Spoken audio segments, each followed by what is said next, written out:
सबसे पहले फोटो भेजना है। जब हमारे पास इतने सारे पोर्टफोलियो मौजूद हैं, तो हम आपके टेढ़े मेढ़े लिए हुए मोबाइल के शॉट्स तो नहीं भेज सकते आगे। तो यदि आपको मॉडलिंग में जॉब करना है, तो ये पोर्टफोलियो आपका डिग्री के बराबर है कि मॉडलिंग में आने के लिए ये आपको चाहिए। और ज्यादा रिक्वायरमेंट तो फेयर की ही होती है। मतलब आप मान रहे हैं कि आज भी कलर डिस्क्रिमिनेशन है आज मॉडलिंग की भी दुनिया में? होता है कलर डिस्क्रिमिनेशन, और हमें भी लोग कमेंट करके पूछते हैं कि ये क्यों किया हम्म। जा रहा है। लेकिन इस हम्म। पे हम कुछ कर नहीं सकते, क्योंकि पोर्टफोलियो है, क्योंकि ये लुक्स बहुत मैटर करता है। और हम्म। सबसे पहला जो भी एक्सचेंज होता है हमारे और क्लाइंट के बीच में, वो पिक्चर्स एक्सचेंज होती हैं सबसे पहले। जैसे तो फोटो शूट है तो भी फोटो एक्सचेंज होंगे। हम्म। तो इसलिए हम बोलते हैं कि पोर्टफोलियो जरूर बनवाएं। और hello and welcome to TB12। I am Vandana. आज हमारे साथ एक कविता जी हैं जो हमारे साथ दिल्ली से जुड़ी हैं। आपको बता दें कि ये फाउंडर और डायरेक्टर हैं डी कास्ट ग्लोबल टैलेंट की, जहाँ से बहुत सारे मॉडल बॉलीवुड इंडस्ट्री में गए हैं। इन्हीं से इस पर हम बात करेंगे, क्योंकि आजकल जो जेन जी है उनका जो झुकाव है, ज्यादा एंगेजमेंट जो है उनका मॉडलिंग की दुनिया में रहता है। तो ये मॉडलिंग की दुनिया यंगस्टर्स के लिए कैसी है और उसमें फ्यूचर क्या है, ये जानने की कोशिश कविता जी से करेंगे। कविता जी, बहुत बहुत स्वागत है आपका TB12 में। धन्यवाद। कविता जी, इस वक्त आप दिल्ली में हैं और वहाँ आप एक कह सकते हैं कि एक्टिंग या फिर ग्लोबल टैलेंट का जो कंपनी आप चला रही हैं, हैंडल रन कर रही हैं। कैसे इसकी शुरुआत की हम्म। आपने, और इसके बारे में सबसे पहले तो कुछ इंट्रोडक्शन दे दें। मैंने इसको स्टार्ट किया था 2011 में, जी। और चेन्नई से स्टार्ट किया था मैंने। तो हम्म। अभी काफी टाइम हो गया इसमें। और हम्म। स्टार्ट इसलिए किया था कि तब मैं देख रही थी कि कौन सा बिजनेस किया जा सकता है जो पैन इंडिया चल सके, हम्म। क्योंकि मेरे हस्बैंड की ट्रांसफरेबल जॉब थी। जी। और उसमें मैंने देखा कि ये बिजनेस पैन इंडिया चल सकता है। और इसमें थोड़ी मैंने रिसर्च की कि बहुत लोग ऐसे होता है कि पैसे ले लेते हैं कि आपको काम देंगे, पैसे दे दो इतने, रजिस्ट्रेशन करा लो, रजिस्ट्रेशन चार्जेस दे दो तो आपको कंफर्म काम मिलेगा। लेकिन उसके बाद काम नहीं दिलवा पाते और वो पैसे भी चले जाते हैं। तो काफी मुझे ऐसा लगा कि यहाँ पे एक ऑनेस्ट बिजनेस की जरूरत है, जहाँ पे लोगों को सही में सही डायरेक्शन मिले और सही से काम मिले। तो आप जो एजेंसी रन कर रही हैं, वहां पर बहुत सारे मॉडल आते होंगे। क्या उन्हें आप ट्रेनिंग भी देती हैं, या फिर ट्रेन मॉडल आते हैं जिन्हें आगे आप प्रमोट करती हैं? क्या फंक्शन है? ट्रेनिंग, पहले हम लोग ट्रेनिंग 2 दिन की वर्कशॉप रखते थे मॉडल्स के लिए। जी। पर आजकल हम ज्यादातर एक्सपीरियंस मॉडल्स को ही दे रहे हैं काम। और कभी कभी हमें फ्रेशर्स की भी रिक्वायरमेंट होती है। तो ऐसा कुछ हार्ड एंड फास्ट रूल नहीं है कि एक्सपीरियंस मॉडल्स को ही काम दिया जाएगा। वो हम्म। काम के हिसाब से जहाँ पे फ्रेशर्स चाहिए होते हैं, उनको भी हम लेते हैं। तो क्या ये सिर्फ दिल्ली बेस्ड रहता है, या फिर और भी स्टेट्स के जो मॉडल्स हैं वो आपसे कनेक्ट हो सकते हैं? ये हमारा पैन इंडिया काम रहता है। ओके। और ज्यादातर मॉडलिंग के जो असाइनमेंट्स रहते हैं वो मेट्रो सिटी में ज्यादा रहते हैं, जैसे बॉम्बे, हम्म। दिल्ली, चेन्नई, कोलकाता, हैदराबाद, बेंगलुरु। तो ये जो हम्म। मेट्रो सिटीज हैं, यहाँ पे ज्यादा काम आता है। तो मोस्टली हमारे ये जो मेट्रो सिटीज हैं 6, इसमें ज्यादा काम रहता है। और बाकी स्मॉल सिटीज में बहुत कम असाइनमेंट्स आते हैं, लेकिन हम वो भी करते हैं। लेकिन असाइनमेंट्स काफी कम रहते हैं वहाँ पे। ठीक है। अब जेनजी पर बात कर लेते हैं, जो न्यू जनरेशन है। उनका जो झुकाव हम्म। है, इन्वॉल्वमेंट जो है, वो अपने करियर को लेकर थोड़े बहुत कंफ्यूज भी रहते हैं। और हम्म। ज्यादातर जो यंगस्टर्स हैं वो मॉडलिंग की दुनिया में अपना करियर बनाना चाह रहे हैं, लाइमलाइट की दुनिया उन्हें पसंद आ रही है। तो आपको क्या लगता है कि एक परफेक्ट मॉडल किसको कह सकते हैं? क्योंकि बहुत लोग सोचते हैं बस लुक्स ही मैटर करता है। क्या सब लुक्स मैटर करता है मॉडलिंग में? ये कंफ्यूजन जो यंगस्टर्स के बीच है, इसको आप थोड़ा सॉल्व करें। और देखिए, ये शो बिजनेस है, तो यहाँ पे लुक्स तो डेफिनेटली मैटर करता है। हम्म। तो यदि आप मॉडलिंग की बात करें तो मॉडलिंग में तो लुक्स मैटर करता ही है। लेकिन एक और परफेक्ट मॉडल किसे कहेंगी आप? परफेक्ट मॉडल, यदि मैं सिर्फ मॉडलिंग की यदि आप बात कर रहे हैं, तो हम्म। जो यदि आप प्रिंट शूट के लिए सबके लिए मॉडलिंग की रिक्वायरमेंट अलग अलग होती है। तो ऐसा कुछ नहीं होता कि कोई परफेक्ट मॉडल है। लेकिन जैसे आपके एड शूट्स होते हैं जो, जिसमें स्क्रिप्ट होती है, डायलॉग डिलीवरी होती है, उसमें हमको लुक्स थोड़ा कम भी हो लेकिन एक्टिंग स्किल्स, एक्सप्रेशंस वो बहुत मैटर करते हैं। हम्म। लेकिन यदि आपका सिर्फ कोई, आप क्लोथिंग ब्रांड का या ज्वेलरी का शूट कर रहे हैं जिसमें आपको सिर्फ पोजिंग करनी है, तो जी। सिर्फ लुक और सिर्फ लुक ही मैटर करता है उसमें। और उसके बाद जो पोजिंग होती है, आपको पोजेस आने चाहिए, पोजेस देना वो मैटर करते हैं उसमें। तो वैसी मॉडलिंग में हाइट भी चाहिए होती है। यदि क्लोथिंग ब्रांड का शूट है तो हाइट चाहिए, ज्वेलरी का शूट है तो हाइट नहीं भी होगी तो चलेगा, लेकिन हम्म। फेशियल फीचर्स बहुत अच्छे होने चाहिए। और रनवे है तो उसमें आपको हाइट चाहिए ही चाहिए, चाहे हम्म। आपके फेस लुक्स उतना नहीं भी अच्छा हो, लेकिन हाइट बहुत अच्छी होनी चाहिए उसमें। और आप वॉक जो है वो आपका अच्छा होना चाहिए। और एड शूट्स जो है उसमें फिर आपका एक्सप्रेशंस होने चाहिए। तो ऐसा कुछ नहीं है कि कोई परफेक्ट मॉडल नाम की कोई चीज नहीं होती है। हम्म। हर रिक्वायरमेंट के हिसाब रिक्वायरमेंट से, पर डिपेंड करता है। हाँ, डिपेंड जो करता है कि मॉडल कैसा होना चाहिए।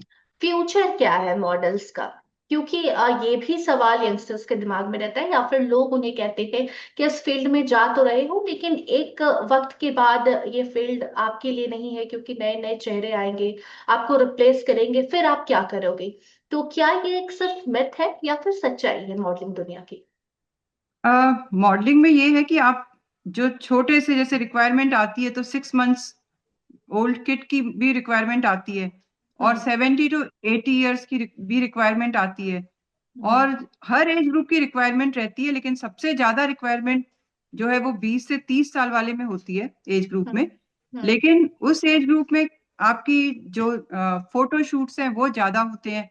और उसके बाद वाली एज ग्रुप में आपको एड शूट्स, आपको डायलॉग डिलीवरी, एक्सप्रेशंस, उस पे काम करते रहते हैं आप। तो आपको कंटिन्यूटी में शूट मिलता रहता है। ऐसा कुछ नहीं है कि ये शेल्फ लाइफ है और 20 से 30 में ही काम मिलेगा, ऐसा कुछ नहीं है। आगे भी काम मिलता रहता है।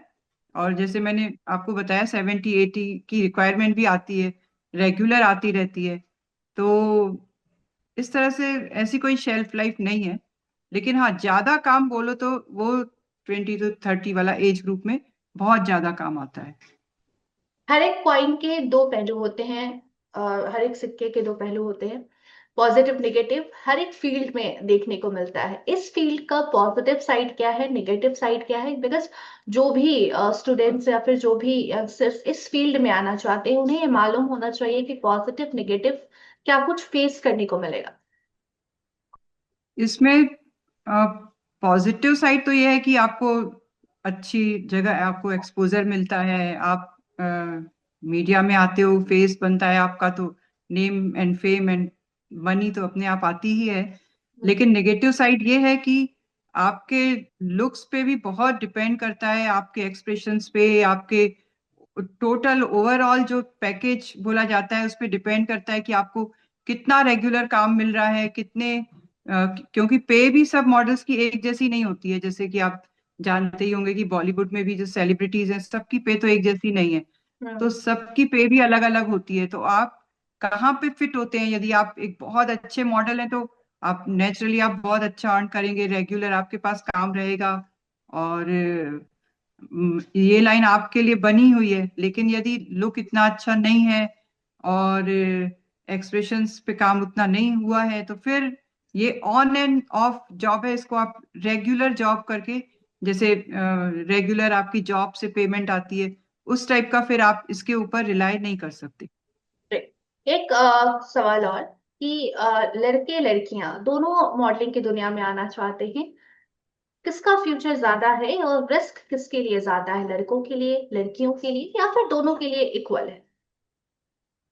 अ, जो रिक्वायरमेंट्स आती है वो मोस्टली दोनों के लिए इक्वल होती हैं, लेकिन लड़कियों के लिए थोड़ी ज्यादा होती हैं, क्योंकि क्लोथ्स जो है लड़कियों के लिए बहुत वैरायटी होती है, ज्वेलरी की बहुत वैरायटी होती है, स्किन केयर ब्रांड्स जो हैं लड़कियों पे बहुत फोकस होते हैं, हेयर केयर, ऐसे कई चीजें हैं जो लड़कियों के स्पेसिफिक ही ब्रांड्स बनाते हैं। तो इसलिए लड़कियों की ज्यादा रिक्वायरमेंट होती है।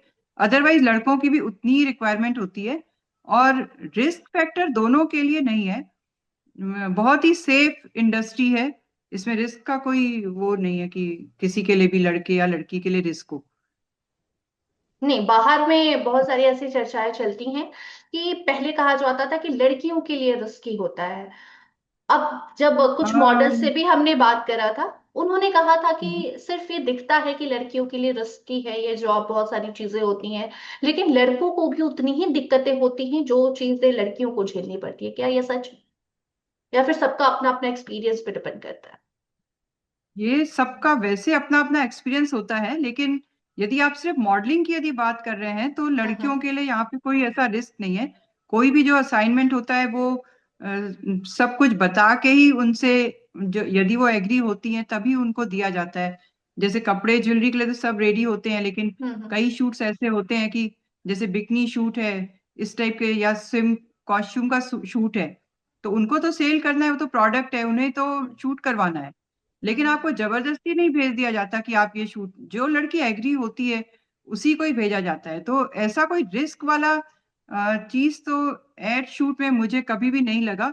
हाँ, जहां मूवी की यदि आप बात करें तो उसमें आज भी वो जो आप सुनते हैं कि वो वाली प्रॉब्लम तो आज भी है। आज भी जो डायरेक्टर के साइड से या प्रोडक्शन के साइड से ऐसी रिक्वायरमेंट्स आती हैं जो नहीं आनी चाहिए, जो मी टू जो चला था उस टाइप की, हम्म वो है मूवी वाले जगह पे तो है, पर हम्म। एड्स एड्स में नहीं है। मतलब फिल्म इंडस्ट्री में ज्यादा रिस्क है, मॉडलिंग की दुनिया सेफ है।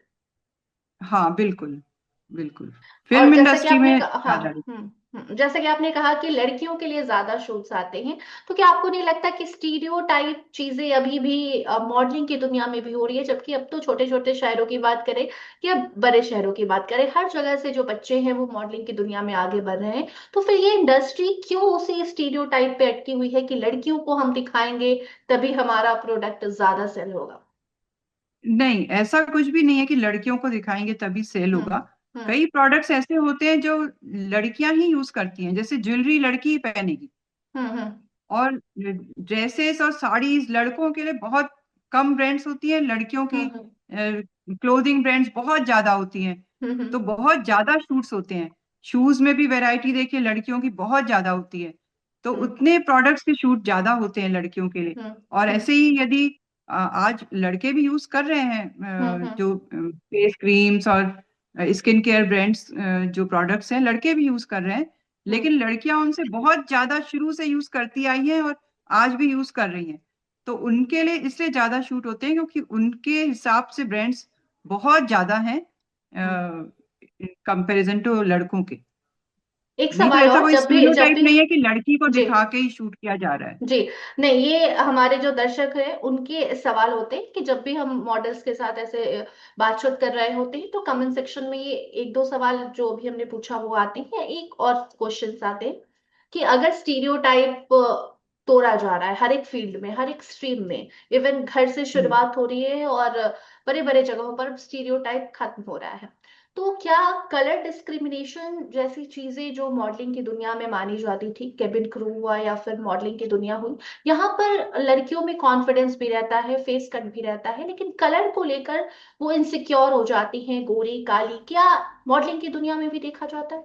ये सवाल हमारे हम्म, ऑडियंस का होता है, तो हमने सोचा आपसे क्लियर किया जाए। हाँ, मॉडलिंग के फील्ड में ये तो होता ही है, लुक्स, क्योंकि ये शो बिजनेस है तो लुक्स नहीं, यहाँ पे लुक्स मैटर लुक्स करती हैं। और कलर, ब्लैक ब्यूटी भी हम कहते हैं ना, कलर, तो लुक्स और हाँ कलर, हाँ क्या हाँ, कलर तो डिस्क्रिमिनेशन आज जैसे भी हमारे है? पास कभी रिक्वायरमेंट आती है कि हमें डस्की हम्म मॉडल चाहिए, हम्म। तो तब तो फेयर मॉडल्स नहीं बोलते हैं कि डिस्क्रिमिनेशन क्यों किया जा ज्यादा रहा है। ज्यादा ज्यादा रिक्वायरमेंट किस चीज की होती है?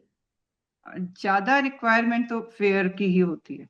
मतलब आप मान रहे हैं कि आज भी कलर डिस्क्रिमिनेशन है आज मॉडलिंग की भी दुनिया में? होता है कलर डिस्क्रिमिनेशन, और हमें भी लोग कमेंट करके पूछते हैं कि ये क्यों किया हम्म जा रहा है। लेकिन इस पे हम कुछ कर नहीं सकते, क्योंकि हमें जो डिमांड वही है। क्लाइंट की रिक्वायरमेंट होती है वो हमें आगे पोस्ट हम्म करना होता है। रिक्वायरमेंट तो हम वही पोस्ट करेंगे जो क्लाइंट की रिक्वायरमेंट है। जी, तो ये तो है, आज भी है। ठीक है। चलिए कविता जी, आखिरी सवाल आपसे ये कि जो भी बच्चे, जो भी यंगस्टर्स अगर इस दुनिया में आना चाहते हैं और उनके पेरेंट्स कंफ्यूज हैं कि नहीं ये सेफ है, सिक्योरिटी क्या है, स्टेबिलिटी क्या है, तो उन पेरेंट्स, उन बच्चों के लिए कविता जी क्या कहना चाहेंगे? और आप तक वो लोग कैसे पहुंच तो सके, आपके इस कास्टिंग एजेंसी तक कैसे कनेक्शन लाइक कनेक्ट हो सके, इसकी जानकारी भी दे दें। हमारी वेबसाइट और ईमेल के थ्रू या व्हाट्सएप के थ्रू कोई भी कनेक्ट हो सकता है, और लोग कनेक्ट होते भी हैं। ठीक और है। जो अपने बच्चों को ज्वाइन कराना चाहते हैं, मेरे ख्याल से बच्चों के लिए वो ज्यादा वो सेफ्टी नहीं सोचते हैं, क्योंकि उनको लगता है कि बच्चों के लिए तो हम भी साथ में जाएंगे, वो सेफ है। एक हम्म। एज के बाद फिर पेरेंट्स सोचते हैं, हम्म। लेकिन कैसे आए ये मैं बता देती हूँ आपको कि उनका जो पोर्टफोलियो है, क्योंकि ये लुक्स बहुत मैटर करता है। और हम्म। सबसे पहला जो भी एक्सचेंज होता है हमारे और क्लाइंट के बीच में, वो पिक्चर्स एक्सचेंज होती हैं सबसे पहले। जैसे ठीक है। फोटो शूट है तो भी फोटो एक्सचेंज होंगे। तो हम्म। इसलिए हम बोलते हैं कि पोर्टफोलियो जरूर बनवाएं। और हम्म। पोर्टफोलियो नहीं बना सकते तो डीएसएलआर कैमरे से या अच्छे कैमरे से, मोबाइल के अच्छे से पिक्चर्स लें, देखें, थोड़ा रिसर्च करें कि पोर्टफोलियो कैसा होता है। और यदि नहीं बनवा सकते तो वैसा पोर्टफोलियो जैसी पिक्चर्स, अलग अलग, तीन चार अलग अलग टाइप के कॉस्ट्यूम्स में, अलग अलग लुक में, हम्म। क्लोजअप में, फुल पोज, हाफ पोज, इस टाइप से सारे पोजेस में पिक्चर्स लेके हमें भेज सकते हैं विद। लेकिन यदि वैसे ही मोबाइल से लेके भेज देते हैं, तो हमें तो सबसे पहले सिलेक्शन जो करवाना है, चाहे हमारे पास रिक्वायरमेंट प्रोडक्शन से हो, डायरेक्टर से हो, ब्रांड से हो, किसी से भी हो, हमें सबसे पहले फोटो भेजना है। जब हमारे पास इतने सारे पोर्टफोलियो मौजूद हैं, तो हम आपके टेढ़े मेढ़े लिए हुए मोबाइल के शॉट्स तो नहीं भेज सकते आगे। तो यदि आपको, जैसे आप बोलते हैं कि हमको आईटी में नौकरी चाहिए, तो आपको आईटी में पहले डिग्री करनी पड़ती है ना। तो हम्म। यदि आपको मॉडलिंग में जॉब करना है, तो ये पोर्टफोलियो आपका डिग्री के बराबर है कि मॉडलिंग में आने के लिए ये आपको चाहिए। और पोर्टफोलियो के लिए हम लोग इसलिए भी रेकमेंड करते हैं, क्योंकि जब आप पहला शूट करने जाते हो तो कई बार हमें वहां से फोन आ जाता है कि ये किसको आपने भेज दिया, इसको तो पोज देना नहीं आ रहा। हम्म। आपने तो मोबाइल से फोटो लेके भेज दिए, आप अच्छे हो, आपका सिलेक्शन भी हो गया, लेकिन वहां आप जाके पोज नहीं कर पा रहे। हम्म। जब आप पोर्टफोलियो शूट करवाते हो, तो आपको एक एक्सपीरियंस मिलता है कि आपका शूट हो रहा है। आपको फोटोग्राफर आपको पोजेस भी बता देता है कि ऐसे करिए, ऐसे करिए। और आपको थोड़ा सा एक शूट टाइप का एक्सपीरियंस हो जाता है कि आपका मेकअप हुआ, आपका हेयर स्टाइलिंग हुई, आपने पोज दिया, आपने ड्रेसेस चेंज की, एक शूट टाइप का आपको एक्सपीरियंस मिल जाता है। तो वो भी मैटर करता है कि जब आप एक्चुअल शूट में जाते हो, तो फिर आपको ये नहीं लगता कि अचानक आप कहाँ पे आ गए और आप वहां पे नहीं कर पा रहे हो। उस टाइप से नहीं फील होता। तो ये आपकी एक तरह से डिग्री है कि आप वो बनवा के आओ, पोर्टफोलियो बनवा के आओ, तो वो आपको बेटर रहेगा आपको आगे काम मिलने में। ठीक है। बहुत बहुत धन्यवाद कविता जी आपका। बाकी कविता जी थैंक से यू सो आपसे मच। आपको जुड़ना कैसे है, डिस्क्रिप्शन में हम उसकी जानकारी दे देंगे। जो भी दर्शक देख रहे थे, इन टॉपिक्स पर आपकी क्या राय है, कमेंट सेक्शन में जरूर बताइए। देखते रहिए टीवी 12। धन्यवाद।